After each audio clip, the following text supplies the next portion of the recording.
어린이 19명 등 21명의 목숨을 빼앗아간 텍사스주 초등학교 총격 참사 이후 총기 규제 강화에 대한 목소리가 더욱 높아지고 있습니다. 이런 가운데 참혹했던 현장 상황에 살아남기 위해 어떻게 했는지 생존자의 증언이 나왔는데 매우 충격적입니다. 자세한 내용을 김상은 기자가 전해드립니다. 최근 들어 미국에서 총기 난사 사건이 끊이질 않으면서 총기 규제 강화를 촉구하는 목소리가 커지고 있습니다. 하원의 정부감독개혁위원회는 8일 총기 난사 사건과 관련해 청문회를 열었습니다. 뉴욕주 버펄로 총격 사건과 텍사스 총기 사건의 희생자 가족들도 나와 총기 규제를 강화해야 한다고 호소했습니다. 이날 청문회에는 텍사스 초등학교 총기 난사 사건 당시 현장에 있었던 생존 초등학생의 인터뷰가 공개됐습니다.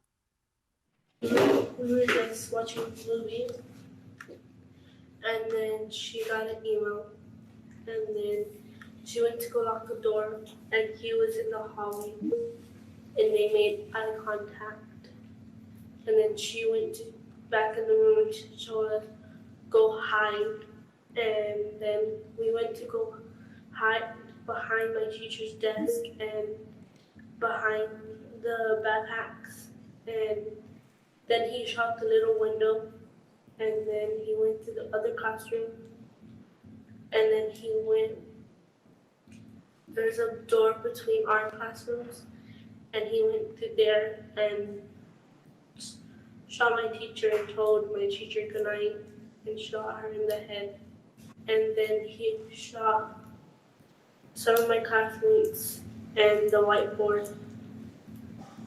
When I went to the backpacks, he shot my friend that was next to me, and I thought he was gonna come back to the room, so I grabbed the blood and put it all over me. And What did you do then when you put the blood on yourself? just stay quiet. And 미아는 고작 만 11세인 초등학생입니다. 눈앞에서 선생님과 친구들이 총을 맞는 것을 목격했습니다.